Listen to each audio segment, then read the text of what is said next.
Hello everyone from Chelsea Fan TV. My name is Alex. We're outside someone's house and also Stamford Bridge. If you turn the camera around, the Christmas lights are here, and the first Christmas present that Chelsea fans got was a 3-2 win over Brighton. Now, first of all, Charlie, do we deserve the win? And second of all, what can we take from it? I don't really care if we deserve it or not. We just had to get it done today. And we got it done. You know, in the most Chelsea way possible. We don't make things easy for ourselves. We try and do it the hardest way possible. Try our best to shoot ourselves in the foot and throw it away. But luckily, this time we had something to defend. I think on the balance of play, we probably did deserve to win, given we were 2-0 up, given we were 3-1 up. I don't think Brighton can feel particularly hard done by in this game. Yes, you know, they had opportunities. Yes, you could argue that maybe Caicedo was slightly fortunate to not get a second booking. I get that. Penalty at the end hits Colwell's head, rightly sent to the screen and overturned. It was a penalty for us on Mudryk. So I think on the balance, mate, we probably just about deserved it. But we made really hard work of it, like we seem to always do. You can never have a simple afternoon watching Chelsea, can you? It's just the way it is. But the task was simple today. Show a reaction from Newcastle and get 3 points. And I think we probably did both of them. Yeah, mate. I mean, you sat with one of the guys that came over from Italy. I've got a few mates who have come over and they wanted to come and see one of the Premier League games. And the guy that was sitting with me, Giorgio, you know, he said, you know, this is completely different to what they see in Italy. It's faster, more pace, more intensity, the quality. But one thing we did agree on was the referees are just shocking. And I said, listen, mate, this is not a one-time thing. This happens every single week. And for me, I'm not enjoying watching football sometimes, but a lot of the times, because I really feel like that emotional side of it with VAR, it's just been dragged out of it. And then I'm hearing about fucking sin bins as well, Charlie. Yeah, sin bins. I mean, what's your thoughts on everything with regards to the Premier League ref? Yeah. Look, to be honest, mate, we've known the refereeing standards have been horrendous across the board in this league for the longest time possible. Like, they've got the technology now. There shouldn't be any mistakes, but you know, you've got a massive problem because the standard of officials just aren't good enough across the board. People don't know what they're doing. You've got people that are scared to overrule their colleagues, which is why you have to have an external people doing the VAR, so there's no conflict of interest. They're not scared to override decisions and whatnot, or fear of, you know, putting their colleagues down and stuff. Do you know what? Today the ref wasn't great, but I actually think the penalty was the right decision in the end for us, and it was the right decision to overturn that one. I don't think Conor Gallagher can have any complaints about getting sent off. It's again 2 weeks in a row now, captain getting sent off again, leaving us in the shit. We're lucky this time, right, that we actually had something to defend. If that game had been a draw or we'd been losing, like, you can forget it. He would have massively let us down. But again, mate, this is what I'm talking about with discipline in this team and decision making.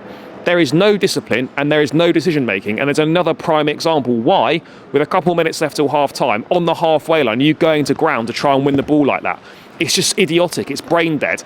And we're lucky that Brighton weren't that good today. We're lucky that we were in a better position in that game, that we had something to see out. Otherwise it would have cost us. So when are we going to learn to keep our heads and not give away stupid fouls, give away stupid bookings and give away stupid red cards? Because that is a theme that we're seeing most games this season. We're the team with the most bookings in the Premier League right now, and that's not something to be proud of. It's not something to be proud of at all. You know, we've had the manager that's served a touchline ban for 3 bookings in the last game. Do you know what I mean? Like, something needs to change. I get it. You want aggression. You want people to be up for it and going for it. But there's a fine line between that and just damn right stupid. And Gallagher today was idiotic and stupid. It's not just today you let the team down. It's the following week you let the team down as well. You know, Cucurella's let us down last week and then let us down this week without having a left back available. Same with Reece James. He's let us down by getting sent off, not only last week but this week. And then Gallagher is going to let us down today and going to let us down on Wednesday by not being available. So these decisions have knock-on effects, and we've got to get to a point. I get it, we're a young team, but that's not an excuse for not being able to make good decisions, and we just need to snap out of that because it's going to cost us. We're lucky we got away with it today.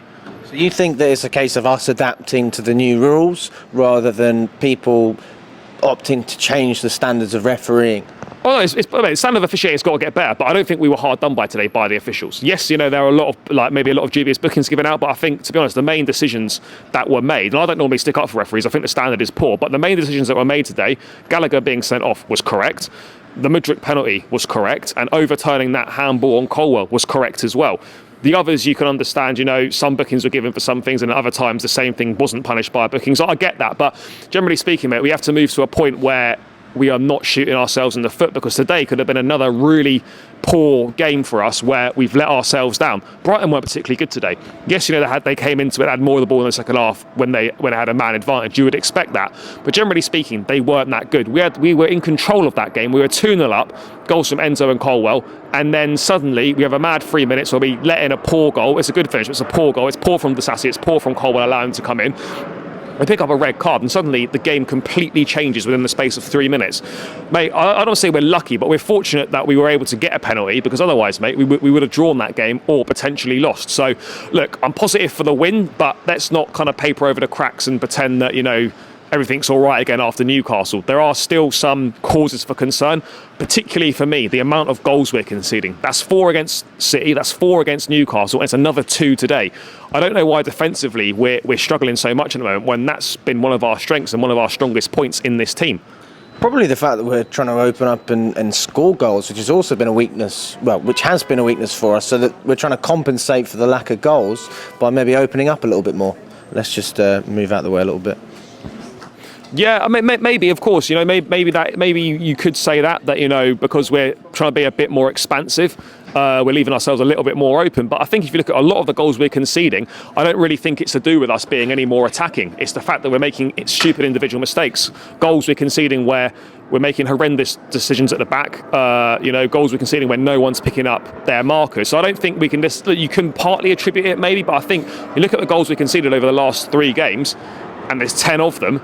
Most of them are from shocking defending or poor mistakes. Very few have been from, do you know what, a team opening us up, fair play, there's nothing we could do about it. A lot of those goals were very avoidable. So going forward into this next run of games, we're not going to be able to constantly outscore teams. You can't keep doing it. That's not a sustainable brand of football. So we have to find a way to tighten ourselves up at the back again. But I thought there were positives today. I think Badia showed a good game, bounced back from a poor performance at Newcastle. Thiago Silva was very good today. Enzo Fernandez, 2 goals. We've been crying out for more goals from midfield. There's been no goals in the midfield. Enzo to pop up with 2 today, 1 from the penalty spot.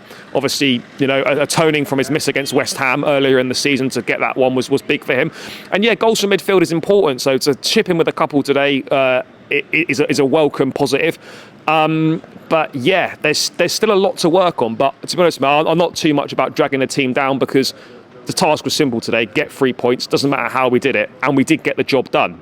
But going on to Wednesday, going on to Sunday, they're going to be tough. They're going to be tougher games, and we're going to have to make sure that we're not making mistakes like that, because we won't always get the opportunities to get back into the game. Yeah, I mean, the Brighton away fans were quite good today. They made quite a lot of noise. I actually felt like it was a relatively quiet home atmosphere.